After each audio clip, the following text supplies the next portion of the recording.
17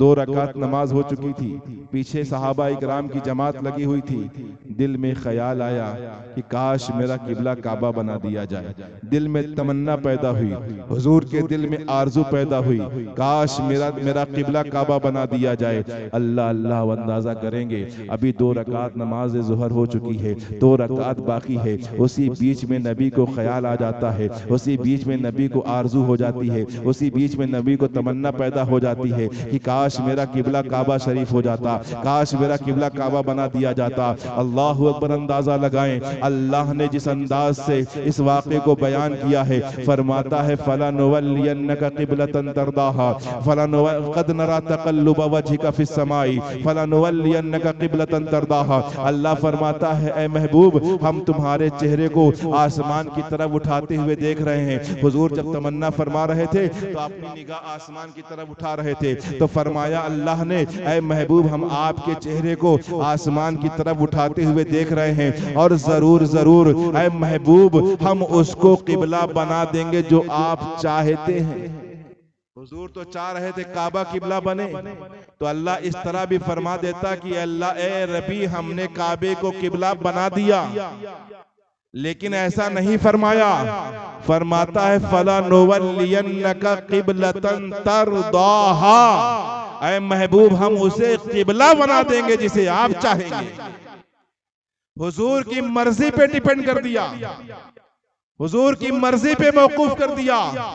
اسی لیے بریلی کے تاجدار فرماتے ہیں خدا کی رضا چاہتے ہیں دو عالم، خدا چاہتا ہے رضائے محمد. بس اپنی ایک آخری واقعہ کہہ کے اپنی بات ختم کروں گا.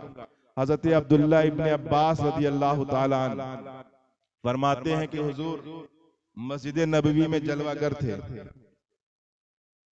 مکہ کے کفار قریش حضور کی بارگاہ میں آ گئے، کہنے لگے یا رسول اللہ یہ جو احد کا پہاڑ دکھ رہا ہے نا اس کو سونے کا بنا دیجئے. اگر آپ اسے سونے کا بنا دیں گے نا تو ہم آپ پر ایمان لائیں گے. تو حضور نے کہا پکا لے آؤ گے نا ایمان؟ کہا ہاں اگر آپ سونے کا بنا دیں گے تو ہم ایمان لے آئیں گے. میرے آقا کریم صلی اللہ علیہ وسلم نے اپنے ہاتھوں کو اٹھا دیا. اللہ نے حضرت جبریل کو بھیجا. حضرت جبریل آ کر سلام عرض کرتے ہیں یا رسول اللہ اللہ نے آپ کو سلام بھیجا ہے، اللہ نے آپ کو سلام بھیجا ہے، اور وہ فرما رہا ہے اے محبوب اگر آپ چاہو تو ہم اس پہاڑ کو سونا بنا دیں. اگر آپ کی مرضی ہو تو ہم اس پہاڑ کو سونا بنا دیں گے. لیکن اگر یہ ایمان نہ لائے، جو ایمان لانے کی بات کر رہے ہیں، اگر یہ ایمان نہ لائے پھر گئے تو ایسا عذاب نازل کریں گے کہ پہلے کبھی نازل نہیں ہوا. اور اگر آپ چاہو تو توبہ کا دروازہ کھول دیا جائے. تو میرے آقا کریم صلی اللہ علیہ وسلم نے فرمایا باب التوبہ والرحمہ، یار یہ میرے مولا تو رحمت اور توبہ کا دروازہ کھول دے. اب آپ دیکھو یہاں پہ حدیث پاک میں انداز ملاحظہ کرو. اللہ چاہتا تو سیدھے کہہ دیتا محبوب سونا نہیں بنائیں گے، پہاڑ کو سونا نہیں بنائیں گے، ہم ان کے لیے توبہ کا دروازہ کھول دیتے ہیں. نہیں بلکہ محبوب کی مرضی پوچھی جا رہی ہے. اے محبوب آپ کی رضا کیا ہے، آپ چاہتے کیا ہے، آپ کی پسند کیا ہے. اگر آپ چاہو تو سونا بنا دیں گے، اگر آپ چاہو تو توبہ کا دروازہ کھول دیں. آپ بتاؤ جیسی آپ کی پسند ہوگی محبوب وہی کیا جائے گا. محبوب نے پسند فرمایا کہ رحمت کا دروازہ کھول دیا جائے، توبہ کا دروازہ کھول دیا جائے، تو اللہ نے سونے کا پہاڑ نہیں بنایا، توبہ کا دروازہ کھول دیا. تو پتا چلا کہ محبوب کی رضا اللہ چاہتا ہے، اللہ کی رضا محبوب چاہتے ہیں. محبوب وہی کرتے ہیں جو اللہ کو پسند ہے، اللہ وہی کرتا ہے جو محبوب کو پسند ہے. تو پیارے اسلامی بھائیوں کتنا قرآن کی آیتیں حدیثیں بتا رہی ہیں کہ اللہ نے اپنے نبی کو پاورفل بنایا، ان کے ذکر کو پسند فرمایا، ان کی مرضی کے کام پورے فرما دیتا ہے. تو کیا یہ سارے واقعات، یہ سارے احادیث، یہ ساری آیتیں ہم پڑھتے ہیں؟ وہ نہیں پڑھتے، پڑھتے وہ بھی ہیں، سمجھتے وہ بھی ہیں، جانتے وہ بھی ہیں. لیکن وہی بیماری جو بنی اسرائیل کو لگی تھی، وہی بیماری لگ گئی ہے۔ بنی اسرائیل کی بیماری کیا تھی کہ حق کو باطل کے ساتھ ملا دیتے تھے اور حق کو چھپا لیا کرتے تھے۔ تو آج ان سے پوچھو گے تو نبی کے ذکر پہ کوئی آیت نہیں، کوئی حدیث نہیں بتائیں گے، کہیں گے کوئی ذکر نہیں ہے، جبکہ قرآن کی آیتیں بلکہ علماء نے فرمایا ہے کہ الف لام کے میم سے لے کر الحمدو کے الف لام سے لے کر والناس کی سین تک پوری قرآن حضور کی آیات، حضور کی نعت ہے، حضور کی اوصاف بیان کرتے ہیں۔